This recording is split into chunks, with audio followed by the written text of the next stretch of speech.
Hi everyone, it's Graham again, and today I'm going to mix some. I'm going to make some beer. This is Cooper's do-it-yourself beer, and it's dark ale. I've done this before, and it's quite a nice drink actually.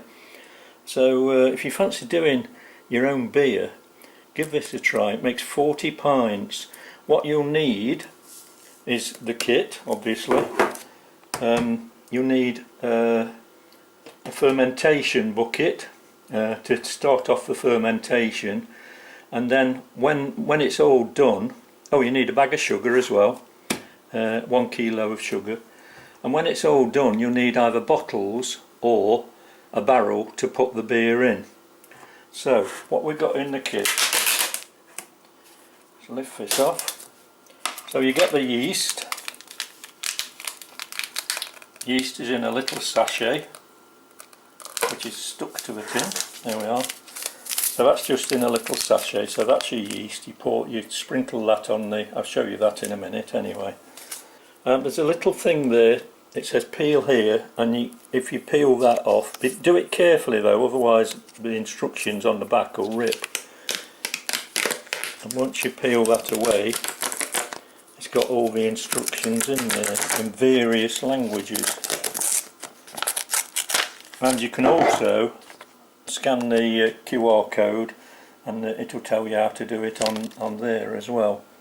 So we'll have a look at that. I'll take you through it stage by stage. So there we are. I've opened the can, and what you need to do now is pour the contents of this can into your fermentation bucket.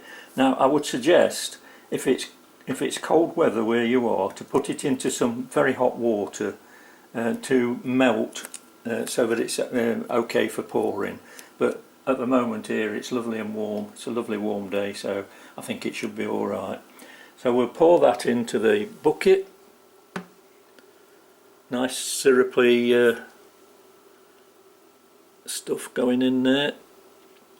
Now what you will need to do is rinse the can out with some hot water and make sure you get all the residue in, because you need everything in there to make a really nice brew. So it's like black treacle really. So the next thing is to pour the sugar in with it. So we'll pop the sugar on top of the contents of the can. 1 kilo of sugar.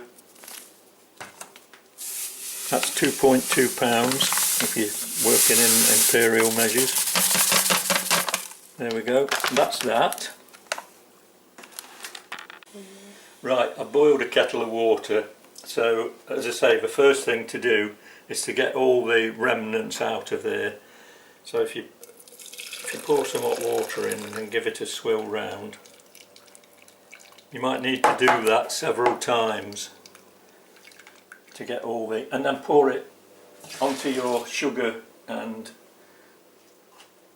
contents of the can in there. As I say, you might want to do this several times, because you really do need to get all the lovely stuff out of there to make sure you get the full flavour.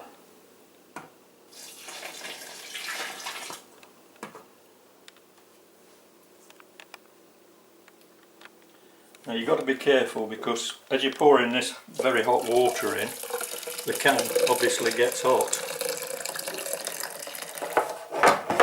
It's getting hot now.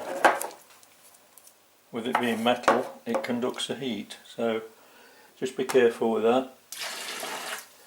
Right, so what I'm going to do now is pour the rest of the water in.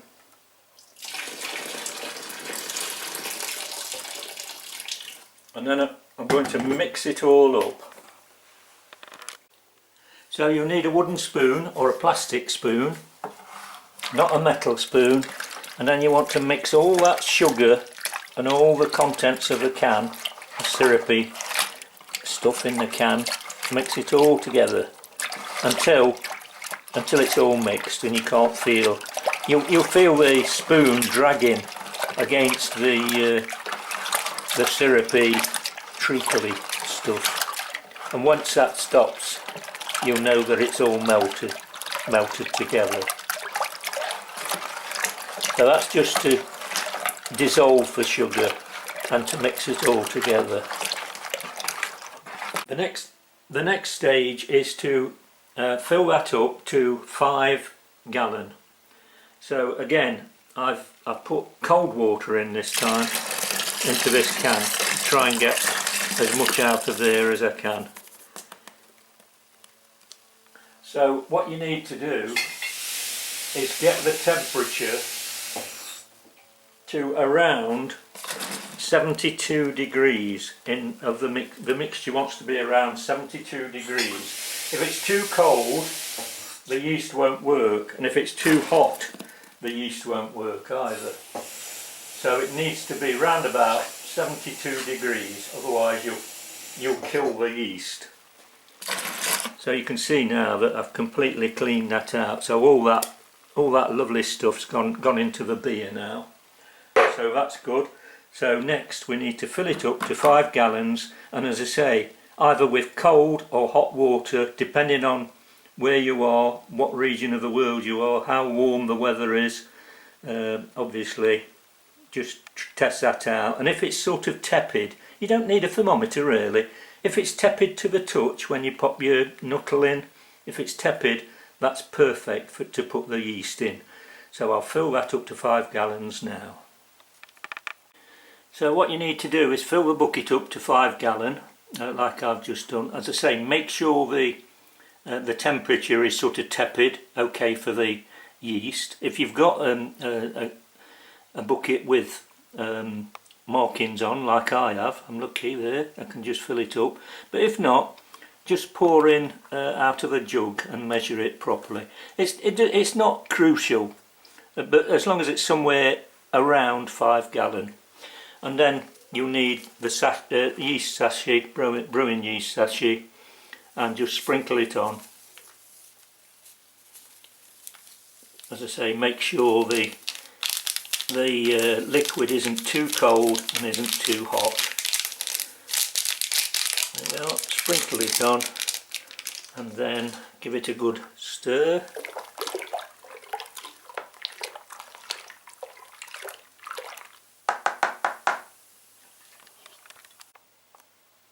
So once that's done, you need to put it somewhere warm. Now it depends what the weather's like where you are, but somewhere warm. If it's cold weather or if it's a cold room, you might need something like this, which you can put in, plug it in, and it'll keep the brew at a nice even temperature, so that it doesn't get too cold for the yeast. It needs to be fairly warm to get the yeast to work. So make sure you keep it somewhere warm, and then that will take about 5 to 7 days while it bubbles up, ferments and everything, and the yeast eats up all the sugar, and then it'll be ready to put into your bottles or your barrel. So we'll leave that now, put the lid on, make sure nothing can get in there. If you've got an airlock on your bucket, all well and good. If not, perhaps you can put a cloth over it or something like that, or a loose lid, just to make sure no flies or anything get in there. And then, as I say, wait 5 to 7 days. Once it's stopped bubbling, you can bottle it or put it in the barrel. But we'll show you that after it's finished. Okay. So it's only been a few hours, but already the yeast has started to work. Can you see the bubbles growing up on a froth on top there? So this beer is about ready now. Now you can see there where the bubbles have come right up to there. So you've got to be careful that it doesn't sort of overflow. So that's a sort of scum left behind from where the bubbles were. So what you can do if you want to, I think this is about ready now, but I have tested it with a hydrometer. So if you want to test it with a hydrometer to see if it's ready for bottling or barreling, then that's probably a good idea as well. So what we're going to do now is we're going to put it into the barrel. I use a barrel, so we're going to do that now. Right, so this is my barrel. Now you'll notice that it's got a tap at the bottom there. Now I did try one, some of them have taps in the middle, but I found that very hard to get the pressure up, to get the beer out up to the tap in the middle. It's got a sort of tube inside, but you do need lots of pressure for that. So this is my barrel. Now on the top there you'll see that screw attachment there, and that's to put some gas in if you need it, which sometimes you do when the barrel gets down low. Now what I would recommend is there's a seal inside here, inside this top.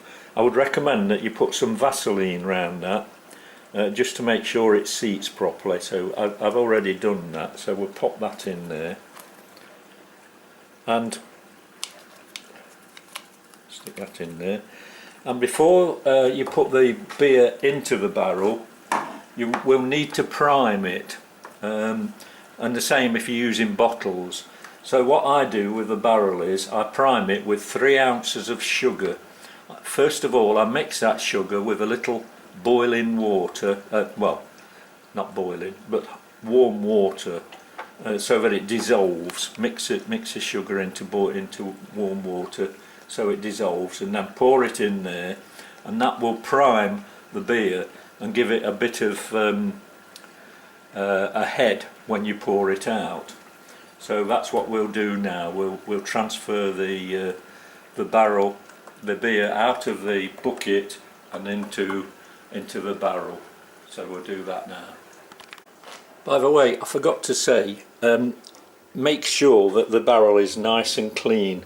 Now these barrels, they're brilliant actually, because you can get your hand right inside there and clean it out. And if you want to, I don't bother, but if you want to, get some sterilising mixture and put that in as well and swill it round, and that will sterilise it. But I just give it a good clean inside, and you can see that, like I say, you can get right inside with your hand and give it a good scrub. So that's what I've done. So just make sure that your equipment is always nice and clean. So there we are, we're siphoning that off now. Make sure that you don't get any of the sediment that's at the bottom into your barrel. And another tip, it's a good idea to make sure the tap is closed when you start siphoning into the barrel. I did this once and left the tap open, and of course when it came up to the tap level, there's beer pouring all over the floor, so just be careful of that as well. So when you get to the bottom, you can see the sediment in the bottom there. When you get to the bottom, it's a good idea just to tilt the bucket a little bit so that you get all the last bits of the beer, but not the sediment. You don't want the sediment. You can throw that away. It's no good now to anybody. And so that's that. So it's in the barrel now. So all we've got to do is put the cap on the barrel and wait for 3 or 4 days, 4 or 5 days, depending on how patient you are, and you'll have a nice brew of beer. And when this is ready to drink, I'll pour a glass and I'll give it a taster, so stay tuned. You'll also notice there's plenty of headroom there in the barrel, so that if it does start to expand, there's plenty of room for it to expand there, and hopefully you won't get a burst barrel. Some of these barrels have pressure release tops as well on the top, on the cap, so you are sort of safe from any burst barrels. But I think there's plenty of room there anyway for expansion. So we'll leave that as it is for a while, and then we'll try it later on. Stay tuned. Well, that looks like a nice pint anyway, with a nice head on it. So let's give it a try. So I've poured my pint. I'm going to give it a try now. Let's see.